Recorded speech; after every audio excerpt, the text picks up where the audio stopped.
nothing but Star Wars. Give me the Star Wars. No, Bienvenidos, worldwide fans of the planet's hottest entertainment with an edge. I'm Jaime En Fuego, and I am so cordially welcoming you to my namesake program, Enfuegotainment. That's right, you can just call me Fuego for short, and I am so stoked to have you here for my ongoing Star Wars coverage here in the year of 19. Yes, that's a Stephen King reference, but we are in a galaxy far, far away for this review. I just got done doing Master and Apprentice, which is a very cool prequel novel that just came out that I reviewed. I'm about to start Dooku here very shortly, so just to bring you up to speed, light speed in this particular aspect, I have been reviewing every Star Wars film once a month leading up to the December release of Episode 9, which is going to finish the Skywalker saga in its entirety, and then we jump to The Mandalorian and, you know, all kinds of other coolness that's going to be transpiring. But since I have done the Clone Wars film and the first 3 episodes, because I'm reviewing in timeline order, I was like, you know, I need to actually start exploring all of the other expanded stuff that they have in both comic and novel form since the Disney acquisition. Now, I have read stuff like Tales from the Mos Eisley Cantina, Shadows of the Empire, Rendar for the Win, you know, some Thrawn stuff, Dark Empire, which the cloning of the Emperor and all that stuff, Luke turning to the dark side, amazing. So I read a ton of that stuff in the 90s growing up, but unfortunately, that's all legends. However, they do at Lucasfilms, under the Disney umbrella, have the ability and the freedom to just pick and choose, like a cherry picking situation, anything from the Legends era that it's now been, you know, distinguished as, that they would like to bring in and make proper canon, which is cool. And so, yeah, one person who is obviously still canon is Darth Maul. And this is one of the few that hasn't been collected in a hardcover edition, at least that I'm aware of, since Marvel started publishing these new comics. But this takes place, much like Master and Apprentice, before Episode 1. And it's where basically Sidious sends Darth Maul on a mission, and initially he thinks it's going to be one thing, and then this is me trying not to spoil stuff, but it really turns into him getting caught up with some Clone Wars characters, one of which, I'm trying to remember dude's name, because I haven't really watched the Clone Wars, but that you get some Cad Bane and some Aurra Sing. They're bounty hunters, presumably, but since I haven't watched the Clone Wars yet, I'm getting to it. That's going to be coming very soon. I'm going to start cruising through those 5 seasons and then the Lost Missions. But so he ends up running amok with these peeps because this mission that Sidious sends him on takes him eventually to this separate planet where a Padawan is the sole survivor, and, you know, her trainer, her master, you know, is dead, along with, you know, the rest of the crew and stuff. But she's been taken into custody by, like, this big, like, you know, mafia mogul, this mob mogul, kind of like a Jabba the Hutt type of sorts. And what this woman has decided to do is throw this Jedi apprentice, this Padawan, on the planet and let all of these different just sordid, seedy peeps from around the galaxy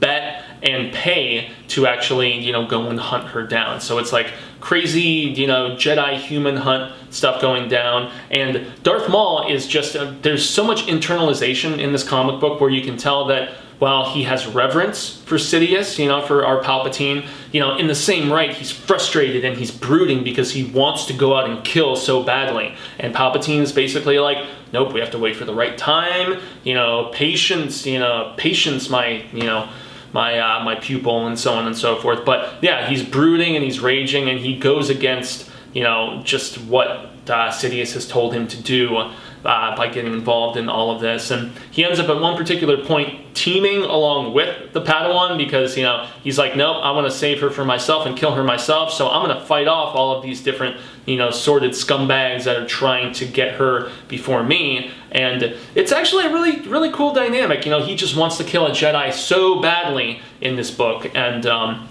I must say the artwork is quite good. Let's give some, since I haven't done a comic review on here either, so it's written by Cullen Bunn, the artist is Luke Ross, the colorer is Nolan Woodard, the letterer is VC is Joe Caramagna. There's really sweet cover art by Rod Rice for the first issue, but that's the thing. First issue, check it. And they actually, the cool thing about this is you have like the actual covers and then you have the variants too.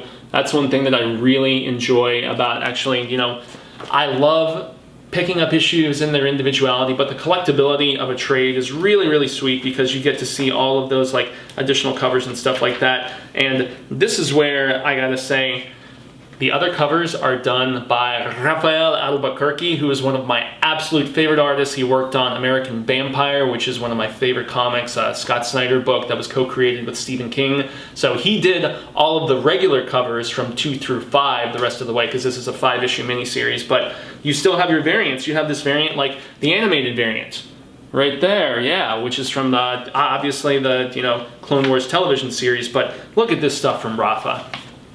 I had such a fun time interviewing him. He is such a damn good artist, but the art throughout this is really, really dope, I gotta say. I mean, check out, you know, our stuff with Cad and Darth and everything. I mean, it's really cool, man. The artwork is badass in this. I have to give, you know, proper credit where it's due. And the storytelling is, it's of the darker variety. There are people killed in this, obviously. You know, it's of the teen variety.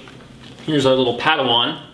Yeah, there she is, you know, so she's almost like, she's of that same race, which the Super Star Wars peeps, where I don't know all the races and all the planets and things like that. She's like the dancer in Return of the Jedi that Jabba throws to the Rancor and everything. But yeah, I gotta say, I had a ton of fun with this, and I guess, yeah, Rafa did a variant for the first one too. So you get to see all the covers in here. You can actually track this down online for probably under 10 bucks. I think the cover price is 20 or 15. $16.99, so yeah, close enough. But yeah, Disney, Marvel, Lucasfilm. It's just interesting how things came full circle, and you know, Star Wars came back to Marvel after all those decades with Dark Horse. And I know IDW, if I'm not mistaken, they are doing some like spin-off, like you know, Padawan Adventure or whatever series. I don't know. I have to look into those further. But with this being a prequel era, you know, even before the prequels, it takes place shortly before Darth goes after Qui-Gon and Obi-Wan.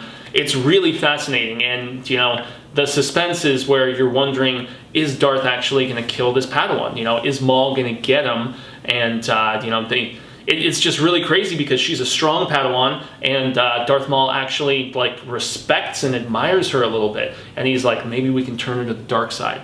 It's a cool plot dynamic, and I enjoyed the hell out of this comic. I read it when we were on our way to Texas Frightmare for the horror show, which is the bigger YouTube channel where I do stuff. But yeah, as far as Disney stuff goes, this is my first Marvel Disney that I've read. I also have the hardcovers of the first 3 volumes of the Star Wars series proper, the first 2 of the Darth Vader spinoff, and then I also have, there's a cool hardcover that collects the Leia, the Chewie, and the first Lando miniseries. So yeah, I'm looking forward to getting into all of those, and that is the intention, that as I continue working through timeline wise to just review stuff in the proper kind of like sector and stuff like that. So I guess that's about as much information as I can give about this Marvel Darth Maul comic. And yes, as I probably said earlier, there is a Dark Horse comic which is based on unused scripts from the Clone Wars, and that's one that I'm gonna have to get my hands on too, because technically, even though it's Dark Horse,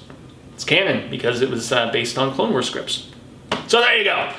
So I guess that's going to be the end of it, at least in the galaxy far, far away for the moment. I've been Jaime En Fuego. You can find me on all social media sectors like Twitter, Instagram, Facebook. You're here on YouTube. You're watching Enfuegotainment, and I greatly appreciate it. Like, share, subscribe, hit the bell so you get notifications about all the new Star Wars content as I'm putting it up, as well as new film reviews. Like I just did Detective Pikachu. I did The Missing Link. I did Oscar coverage earlier this year of all 8 of the Best Picture nominations. So yeah, it's actually been fun getting involved in stuff beyond horror once again, even if that's my jam. That's what I'm known, you know, across the interwebs for. But hey man, I mean, variety is the spice of life, and I love sci-fi and I love Star Wars, so that's about enough. But if you want to check out that spectacular coverage, youtube.com/The Horror Show channel, just like you're seeing it spelled below. Trailer reactions, film, television, comic, book reviews. I do a show called Hail to Stephen King, twice a week. Very near and dear to my heart. I am a super, super constant reader, Path of the Bream crazoid,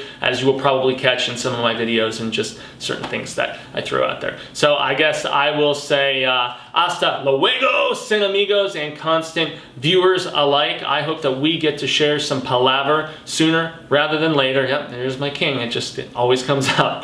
But I guess until that instance transpires, remember everyone, may the Force be with you. Always.